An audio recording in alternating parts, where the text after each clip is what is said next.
Good evening, ladies and gentlemen. Once again, it is your boy Lewis, and I'm back here again with yet another video.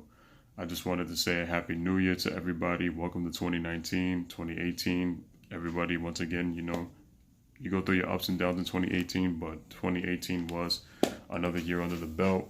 Hope everybody's having a blessed day, and let's strive for big things in 2019. So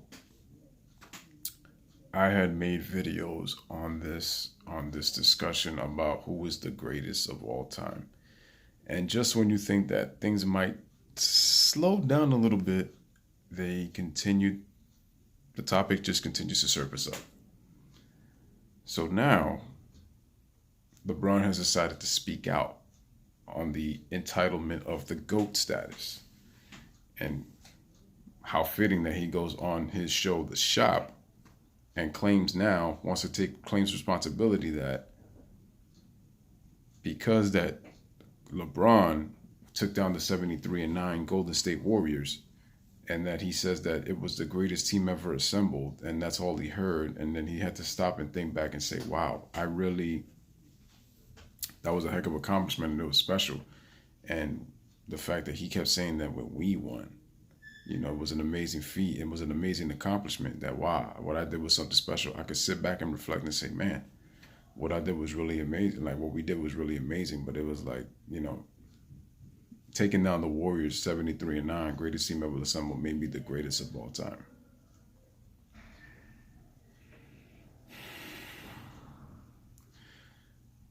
LeBron is doing everything in his power to continue to make this conversation go.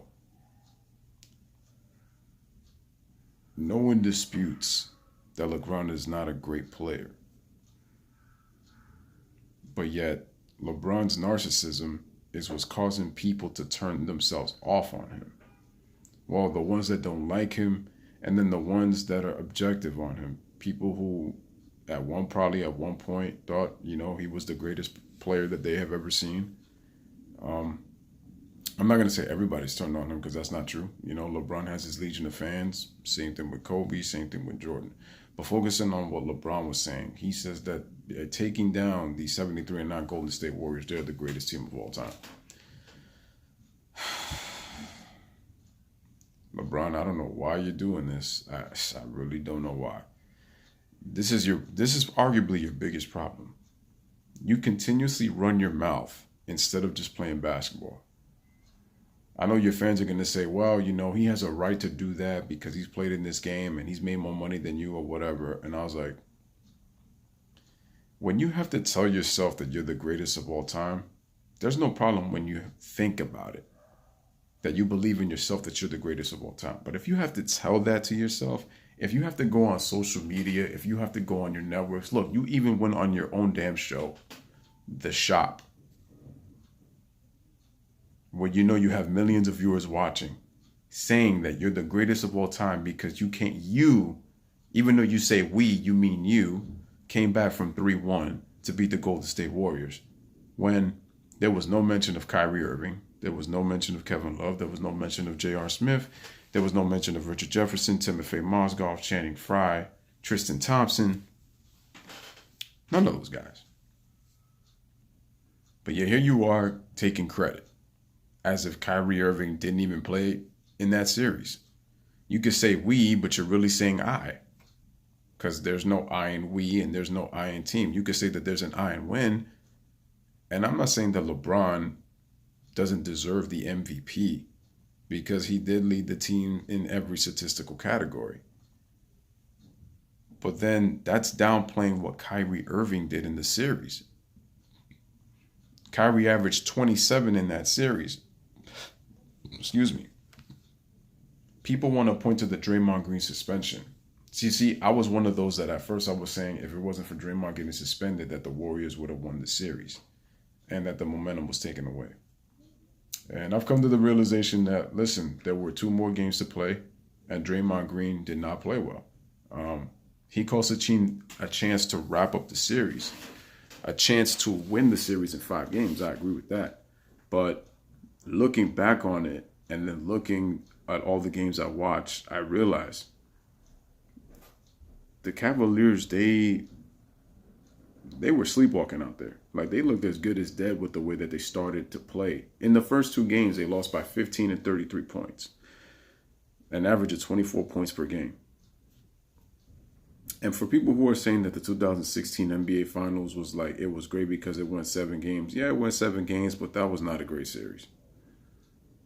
I mean, everybody can have their opinion, but it was not a great series, not in my book. Sorry. That was not a good series. So Kyrie scores, I believe, 20 points, I think, in a quarter. I don't remember which quarter it was of game 3. But he gave them like that burst of energy that gave them the confidence to go out there and compete with the Golden State Warriors. Like, Kyrie played out of his mind. And listen, I'm sorry, but whatever recipe that he was using in cooking Steph Curry, he needed to give to Aisha, because that brother was cooking Chef Curry in that series. There was sometimes that Steph Curry could put a hand up, but other times he had him dancing all over that floor. And he said, may I have this dance? And I taught you a couple of steps. Here, this is called the step back, where I make you step back from me to get space so I can hit my shot on Kyrie's handles. Kyrie did amazing. I mean, he was unbelievable. Now, I know you want to talk about, again, the LeBron James block on Andre Iguodala. Now, people could say, well, he had back spasms, he, wasn't able to jump. If he was able to jump, the problem that I have is that why is it that nobody ever gives J.R. Smith credit? He slowed Iguodala down, which caused him to adjust his shot, and that gave LeBron more timing to block the shot. But no one's ever going to mention. They just see LeBron coming from behind. But J.R. Smith's interference slowed Iguodala down and made him adjust the shot. No one ever talks about that. And what's crazy is, talking about LeBron is pointing to Kyrie in the timeout, to get a shot, to take the last shot. And I said, wait a minute. So Kyrie Irving hits the biggest shot in Cleveland Cavalier history.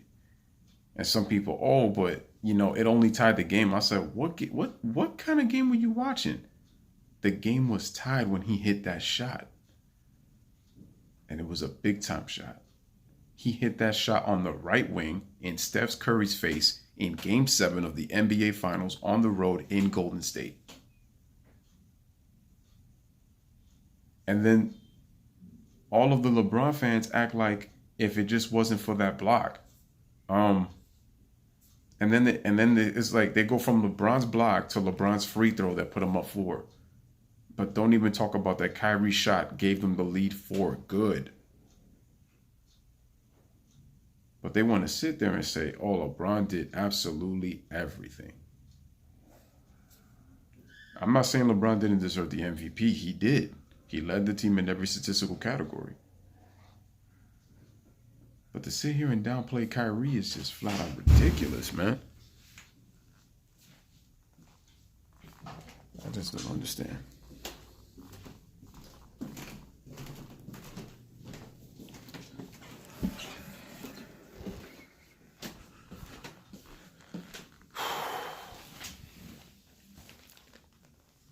I keep asking myself, like, what is this, man?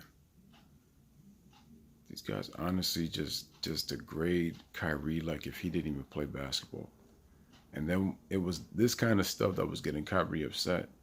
And yet people want to sit there and say how Kyrie's ungrateful. I'm like, but he did LeBron a huge favor in terms of winning a championship.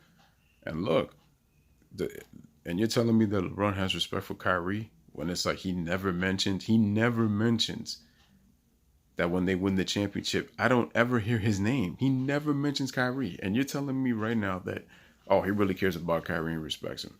Because his name never gets mentioned on that shot. And they replay it over and over again. And no, LeBron is the reason they won the championship. Like if Kyrie had absolutely nothing to do with it. And it's just sad. In terms of the Ray Allen shot, he saved the season for the Miami Heat. I give LeBron James credit. He scored 16 points in the fourth quarter. He had a 32-point game. He kept the Miami Heat in that game. Okay. The bottom line is this. If you go down swinging, no one's ever going to question your effort. But it's like, even if you know you don't have a chance to win, you don't show that to the opposition. And LeBron showed that 2 years in a row in 2017 and 2018. At least in 2017, Kyrie tried. Okay, Kyrie tried. But what did LeBron James do? He padded up his numbers to say that it wasn't my fault. And I said, this is where you need to have a system. If you have a system, then again, you can have the Warriors guessing as to where the ball is going to swing, as if what players are going to cut, and then they can't react to where the ball is, because the old saying goes, when you play defense, see the ball, see your man. You would have the Warriors guessing. And LeBron James' biggest problem is he doesn't want to get out of his system. You could say that it's won 3 championships, but it's also the reason why he has 6 finals losses. It's not just the fact that Kevin Durant is on the team, on the Warriors now. It's not even the fact that he lost in 2015, 2014 with Wade and Bosh. LeBron's issue is that he can't get out of his damn ego and play off the ball. And these people that, LeBron's never had Phil Jackson. LeBron doesn't like Phil Jackson. You're going to sit here and tell me he's never had Phil Jackson when he doesn't even like Phil. And Phil called him out on his BS in terms of him and his posse. LeBron doesn't like that. And he is never going to be endeared to Phil. If LeBron wanted to play for a Hall of Fame coach, as you guys continuously make, did Greg Popovich have really any credibility until Tim Duncan came into the NBA? See, Greg Pop made Tim Duncan a better player, and Tim Duncan made Greg Popovich a better coach. It's the same thing with Michael Jordan. It's the same thing with Scottie Pippen. It's the same thing with Shaq, and it's the same thing with Kobe. They complemented each other. Phil was more established by the time Kobe and Shaq came. But Michael and Scottie made Phil a better coach, and Phil made Michael and Scottie better players. Phil Jackson had no track record before he stepped in as a Chicago Bulls coach. And the people keep continuing to forget that Phil Jackson did not win in his first year. He went to the Eastern Conference Finals, but he lost in a 7-game series to the Detroit Pistons. And then this whole thing with the Jordan argument. Oh, Jordan was 1-9 without Scottie Pippen. Scottie Pippen was drafted 5th overall in the 87 draft by the Seattle Supersonics, was traded to the Chicago Bulls. Scottie Pippen averaged 7 points a game in his rookie season. Go look up the stats on Scottie Pippen in his first year with the Chicago Bulls in the 88 playoffs. They won 50 games, yes. Scottie is a very good defender and a good athlete. He's athletic, yes. But he really didn't have an impact like that in his first season, and the Bulls lost in the second round to the Detroit Pistons, who ended up going to the NBA Finals that year. Also, in 89, Scottie gets a little bit better. He actually doubles his scoring to 14 a game. The Bulls, I believe, win 3 less games at 47-35. But along with him and Michael Jordan, with the team they really weren't, again, developed to the point where they were going to be able to compete for a championship. And Michael Jordan he's really running the Jordan system, but that's because, again, guys are not to the point where they can, again, contribute. And Horace Grant said this again in the 1991 championship video, and I clearly saw it, where he said the coaching staff was very patient because they knew it was going to take time. So I'm asking you, did Scottie Pippen come in and average 26 points a game when it clearly shows he averaged 7? No. Did Scottie Pippen even increase his scoring in the postseason? No. Scottie Pippen did improve the next year. But again, he was not the player that he was the following 2 seasons, and then especially in 91. And the Bulls were the only team to give Detroit their only losses in the postseason. The 89 Pistons, they won 63 games, which was the best record in the league, and they went 15-2 in that postseason. And the only 2 losses they suffered were at the hands of the Chicago Bulls in the conference finals. 1990.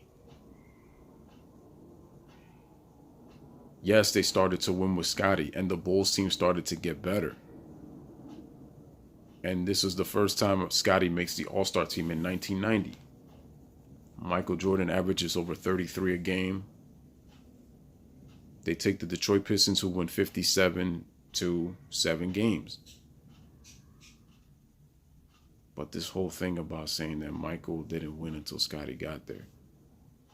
Y'all make it seem like if he won in their very first season, when I'm breaking it down for you that Scottie really didn't have an impact his rookie season. His second season, he got better, but he still wasn't the player he was at. Averaged, I think, 16 and a half in 1990, made the All-Star team, but they didn't make it to the finals that year. They almost did, but they didn't. Jordan didn't like playing in the triangle, but Phil told him that it was going to make him a better player. 1991 comes around, Scottie Pippen comes into his own. He didn't make the All-Star team that year in 91, but he was a big part in the Bulls eliminating the Pistons. The biggest key was Scottie was more well-rounded on both ends of the floor. And on top of that, he was actually much more mature in terms of his mindset. He was very strong mentally. He just played basketball. The Pistons could not get into the head of the Bulls. The Bulls were fully developed. They had the team to win.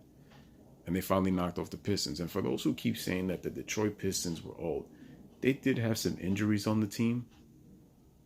Isaiah Thomas did have a bad wrist. But Isaiah Thomas was 30 years old. Joe Dumars was 28. Rodman was, I believe, 29. Bill Laimbeer was 33.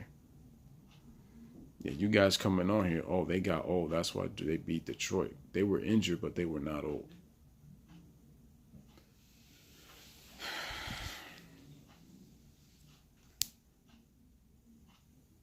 And it's utterly ridiculous that people could come out here and say that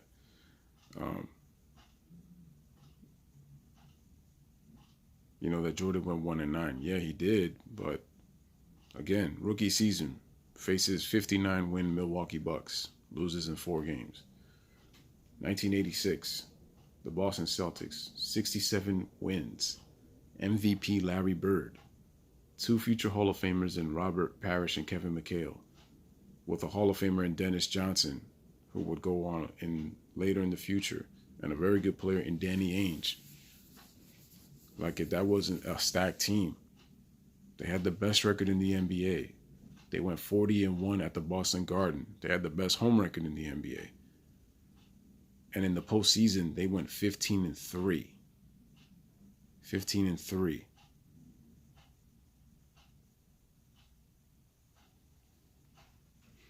In 87, faced a 59-win Boston Celtics and get swept. Michael Jordan didn't. Jordan is great, but he did not have, again, the defenses could just key in on Michael Jordan because they knew that there was no one on any of his teams that were a threat, on the floor. But yet people go, oh, he 1-9 without Pippen. At least I gave you context as to why Michael Jordan went 1-9. I mean, he had the averages. He put the points up. It's just they did not win. They didn't win. They didn't have a great team. When you look at the matchups, his team did not match. None of his teams matched up well with the teams that he went up against. But yet people want to sit here and glorify, oh, LeBron's going against 3-4 future Hall of Famers. The Warriors are the greatest team ever assembled. And yet they don't even look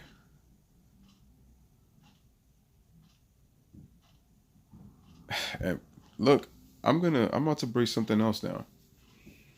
So yeah, they started to win, they started to dominate.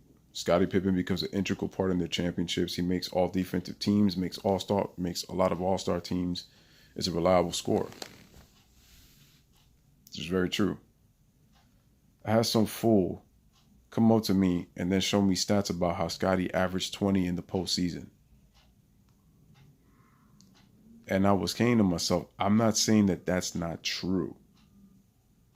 I was talking about the NBA Finals, and he gave me postseason numbers.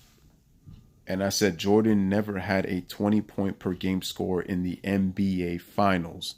Yeah, he was like, oh, look, he averaged in the postseason. I said NBA Finals. And he shows me the postseason. And what gets me mad is that he continues to throw rhetorical stats. A rhetoric. And then it's like he tries to, again, defend his boo LeBron. I said, look, I don't care if LeBron is your favorite player. It doesn't matter. You can have a preference.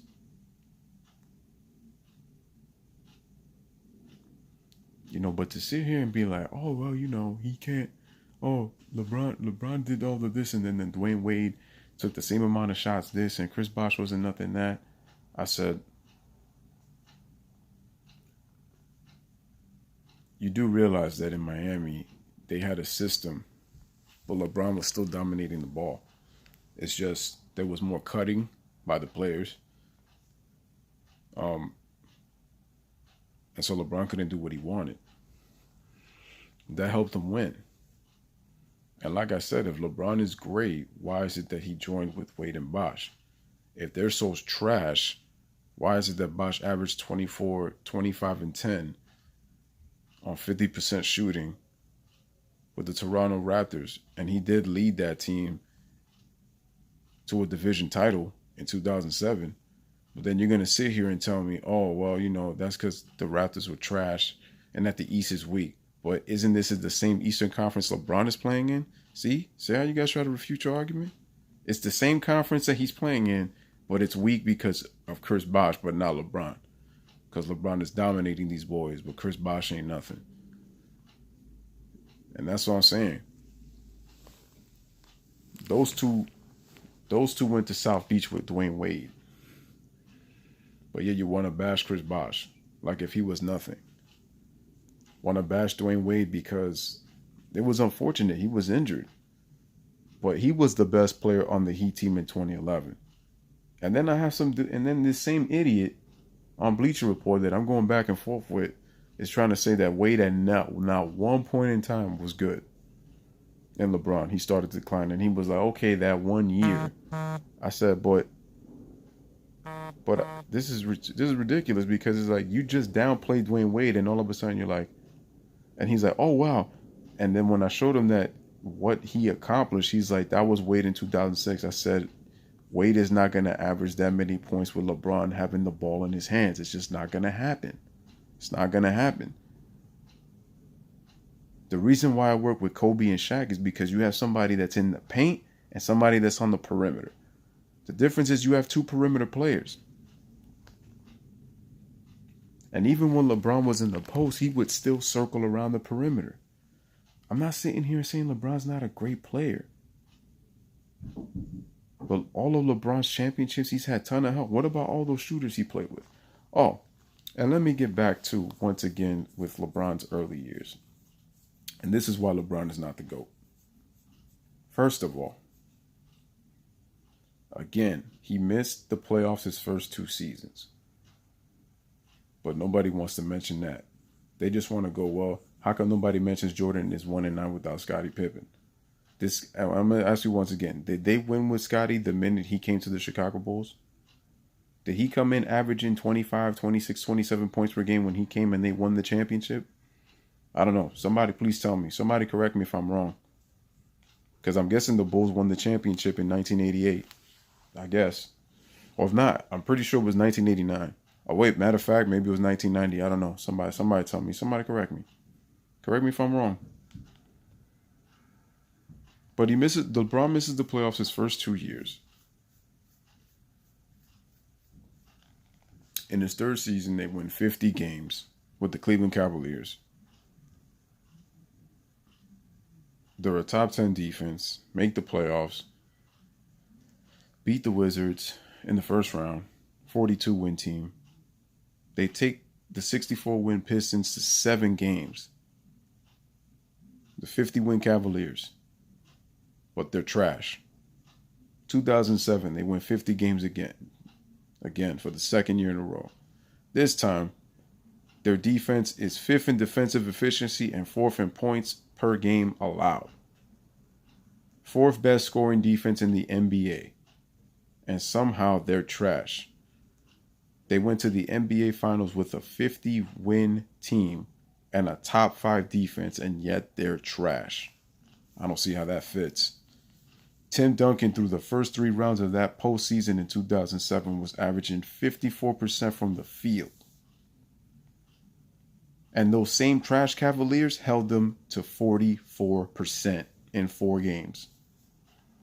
Held Manu Ginobili, who was shooting, I believe, 48% through the first 3 rounds, to 36%. And games 3 and 4 of that series came down to 4 points apiece in both games. But yet somehow, LeBron carried a bunch of bums to the finals. 2008. It was a different roster by the trade deadline because I believe the Cavaliers were not playing well. They played better after the trade. The Cavaliers have the number 1 scoring defense in the NBA. I believe they were the number 2 overall defense, but they were the number 1 scoring defense. The Boston Celtics were 8th in the league in scoring at 100 a game.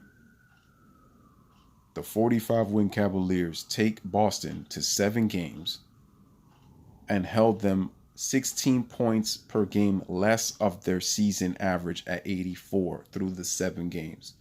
This is the same 66-win Boston team that a better team in Cleveland took to 7 games, just how the Boston Celtics struggled with the Atlanta Hawks, the 37-win Atlanta Hawks in the 2008 first-round series. They took them to 7 games. But somehow, the Cleveland Cavaliers are trash. 2009. LeBron wins his first MVP. And in my opinion, it should have went to Dwayne Wade because he did more with less.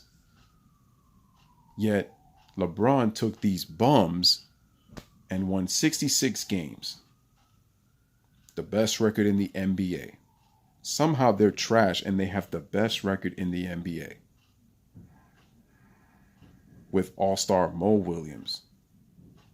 They had the best home record at 39-2 at the Q. They face a 39-win Detroit team. They face a 47-win Atlanta Hawks team. Notice how many 50-win teams LeBron really didn't play in his first 7 seasons in Cleveland. That's not his fault.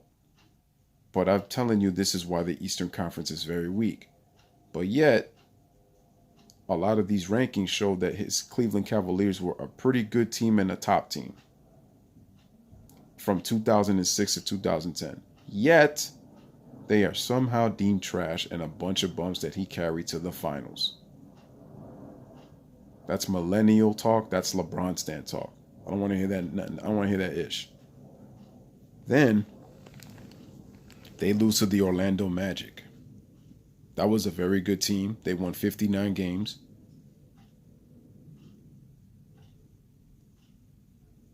And the Cleveland Cavaliers were the favorites to win that series and go to the NBA Finals. Yes, the Magic won 59 games, but the Cavs were the favorites, and they lost. And that was without Jameer Nelson, who was out with an injury. And he made the All-Star team that year, but he couldn't participate due to injury. And he was having a hell of a season, too. 2010. LeBron wins the MVP again. The Cavaliers have the best record in the NBA at 61 wins. Somehow they're such trash and they have another 60-win season. And LeBron wins a second straight MVP award.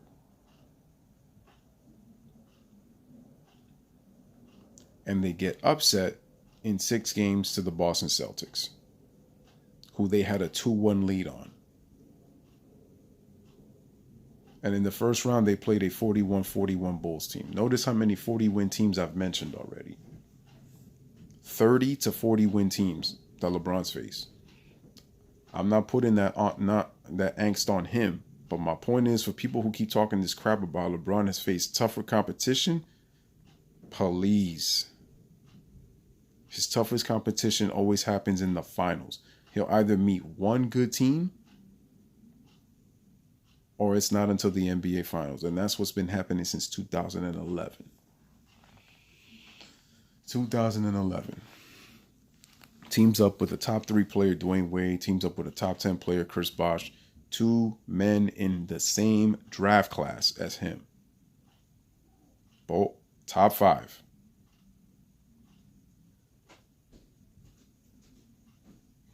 They were expected to win the championship in their first year. LeBron says teaming up with these guys makes the game a lot easier. These were his words. They underachieved because they were expected to win 70 games. They only win 58. LeBron, at the early part of the season, wanted Spoelstra fired after they had got to a slow start. And Dwayne Wade told him to give him a chance. And Pat Riley was not going to get rid of him.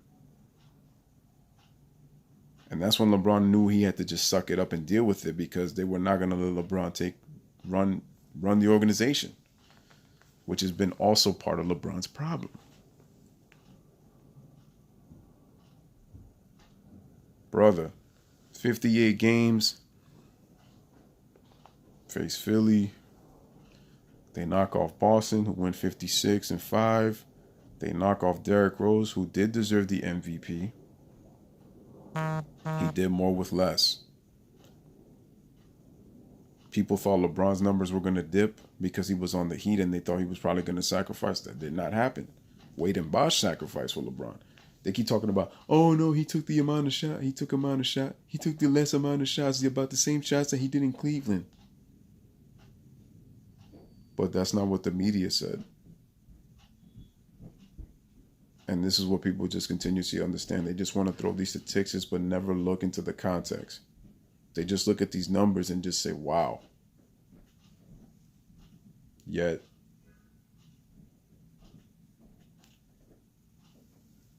so they beat Derrick Rose with no main offensive threat other than him in 5. Go against the Dallas Mavericks, who are having a legendary postseason. Knock off Brandon Roy, LaMarcus Aldridge, All-Stars. They knock off Kobe and Powell, All-Stars. They knock off KD and Russ, both made the All-Star team. Harden becomes a 6th man, starts playing well, averaging over 22 points a game. Knocked them out in 5 games.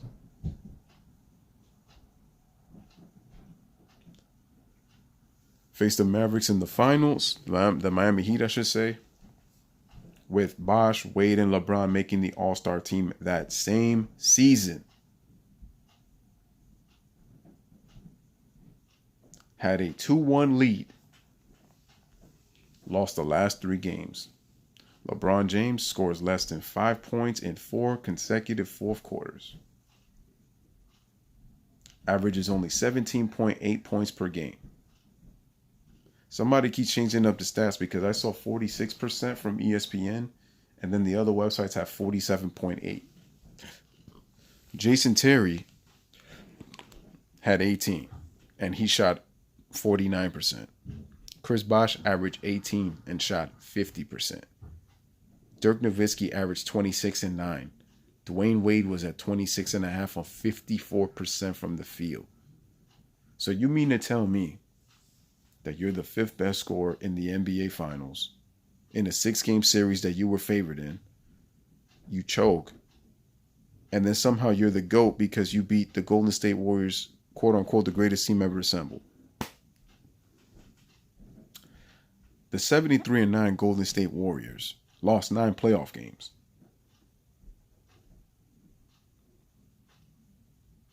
They were an injured team, but they made it to the finals. So we could say they're not going to be themselves and all that kind of stuff, but it's no excuses. You know why? And I keep saying that the championships cancel out because I at first was saying Draymond was suspended. That changed the momentum. No, Kyrie's play changed the momentum. Draymond's suspension added to it. And LeBron was actually Draymond should have been suspended in the OKC series. They didn't do it. But LeBron instigated that suspension. Now, if you're instigating a suspension, what is that saying about you? That means you can't get it done? Sorry. And then, so they lose 9 games. So the Warriors lose 9 games in the playoffs.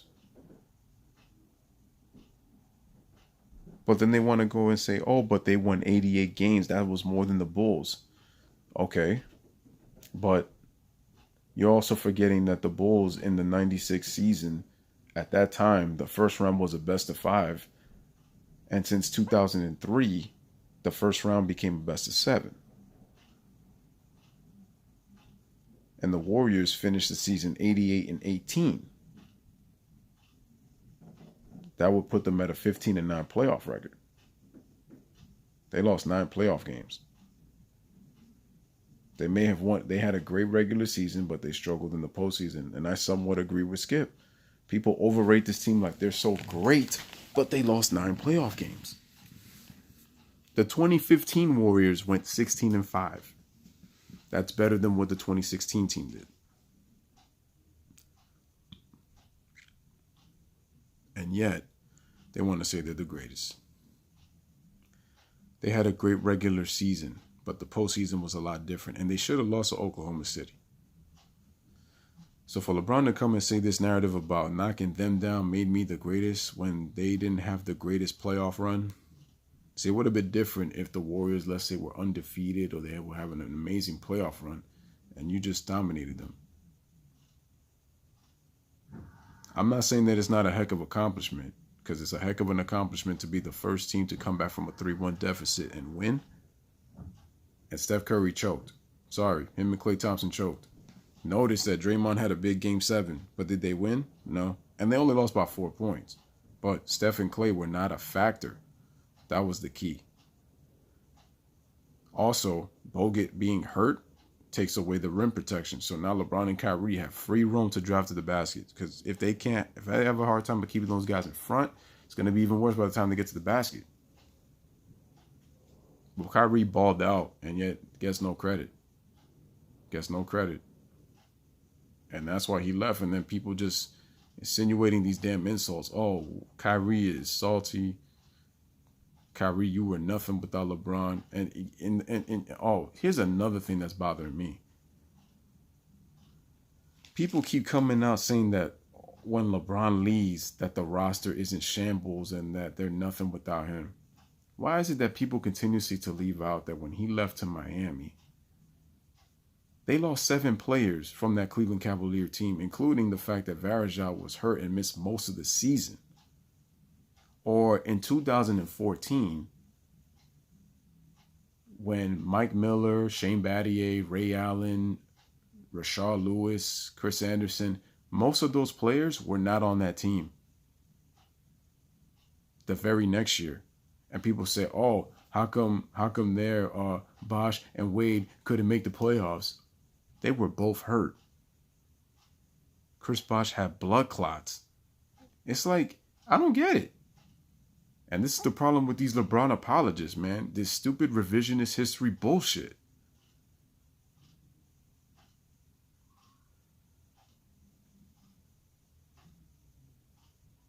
And then people forget that LeBron gets all these little recruits and talk about, oh, look, he got Tristan Thompson paid. He got J.R. Smith paid. But guess what happened? It put him in the luxury tax. The owners didn't have to do it. They did it to appease him. And look what happened. It put them in the luxury tax.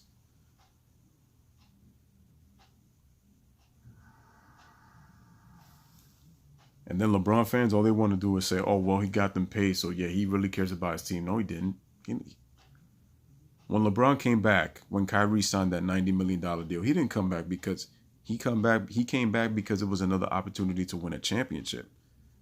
And that the fact that Kyrie's a young player, because the Heat, they were kind of breaking down, which is true. But LeBron did this for him. He goes, I owe the city of Cleveland a championship, but he's not loyal. He left the damn city twice. That's not loyalty. Even if you got them a championship. But don't sit here and lie, talk about loyalty. Really? Loyalty? Bruh. You get all the credit in the world for this whole player movement, but don't ever mention the word loyalty. Don't ever do that. This is what I'm talking about. It's things like this. It's things that comes out of his mouth, and the things that he does is what makes people not really like him like that. He brings all this drama. And then your LeBron apologists feel sorry for you. And then these millennials do the same thing.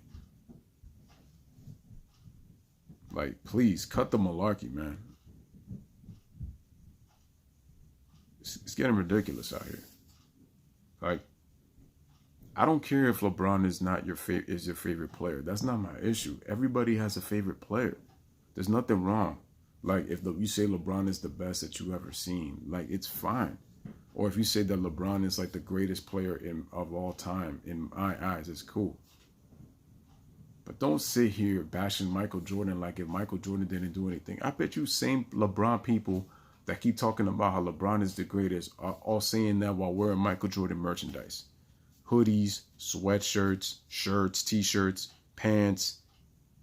Let's not forget about the shoes, because he's still making money off of your asses with the shoes. So don't come and sit and say that.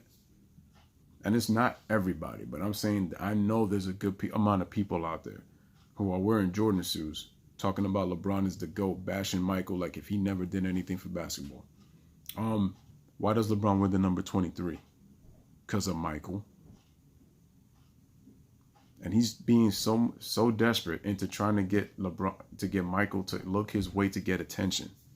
That's what LeBron wants. He wants Michael to give him attention. And to me, LeBron is jealous that he gives Kobe the attention that he doesn't get. Also, the fact that Kevin Durant and the Golden State Warriors have come out of nowhere and prevented LeBron from winning championships, along with the fact that LeBron has had shortcomings in his first two finals. It's all these little nitpick factors that has prevented LeBron from dominating his era. And when Michael dominated his era, he dominated with the statistics and with the accolades in winning rings.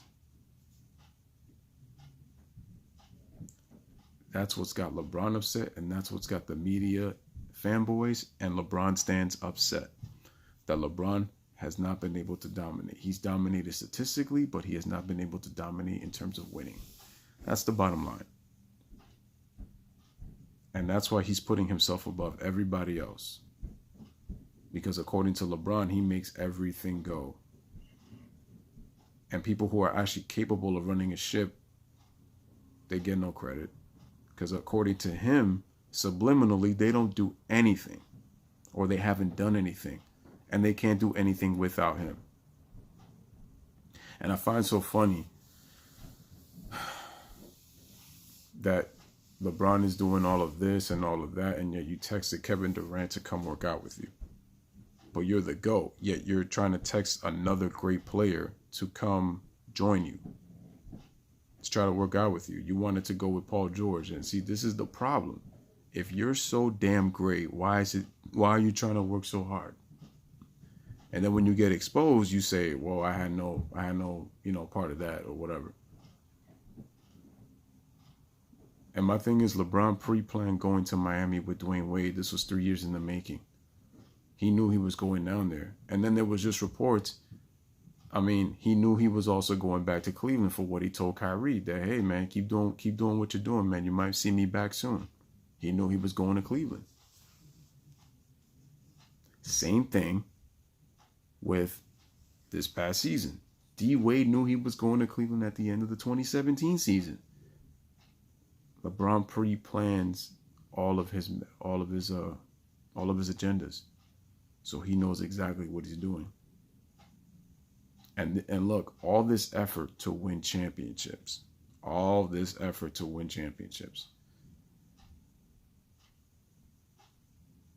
And the thing is, Michael always gave credit to his teammates. LeBron does not do that. LeBron is not a team player.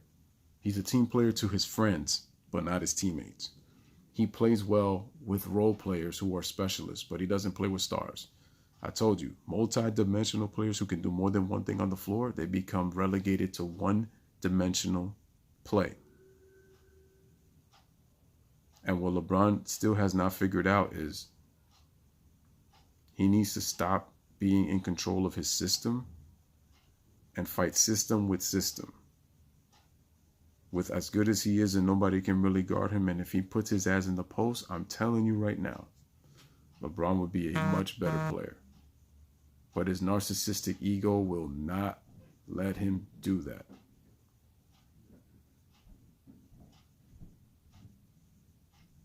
The guy right now could be putting himself in the top 5 and then could climb up. But his accolades, again, he's going to have the statistics. But the MVPs, the rings, it's just going to be too hard for him. He's not going to surpass MJ. And that's not me bashing him. He's a great player. Like, he's a future Hall of Famer first ballot. Like, he's done so much for the game. Like, the guy's an amazing player. But don't sit here and tell me that all this stuff that he keeps trying, and his whole little vandalized home crap, which was a hoax. Why was that story shut down so fast? Because he was trying to build a narrative for the world to feel sympathy for him, so that if he were to beat the Golden State Warriors, it would have been like, oh, look what he had to overcome. Give me a break, man.